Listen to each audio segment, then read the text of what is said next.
તો આ એક સમાચાર પ્રાપ્ત થઈ રહ્યા છે। ચેતર વસાના સમર્થનમાં કલેક્ટરને રજૂઆત કરવામાં આવી છે। સુરત કલેક્ટરને આમ આદમી પાર્ટીએ રજૂઆત કરી છે। ચેતર વસાવા પર ખોટા કેસ કરાયા હોવાના આમ આદમી પાર્ટીની રજૂઆત છે।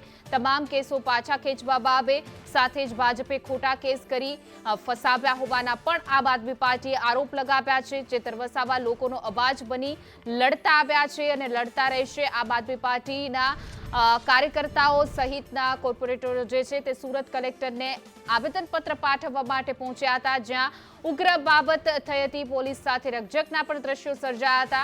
ભાજપે ખોટા કેસ કરીને આપના ધારાસભ્ય ચેતર વસાવાને ફસાવ્યા હોવાના આરોપ જે છે તે કરવામાં આવી રહ્યા છે।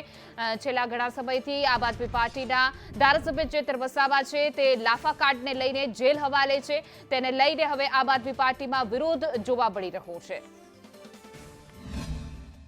આજે અમે રજૂઆત એ કરવા આવ્યા છીએ કે ચેતરભાઈ વસાવા ઉપર જે ખોટી ફરિયાદો થઈ છે, ફરિયાદ કરનારાઓ છે એના સામે કાર્યવાહી થાય અને ખોટી ફરિયાદો પાછી ખેંચવામાં આવે, એમાં મુખ્યમંત્રીશ્રીને અમે માંગણી કરીએ છીએ।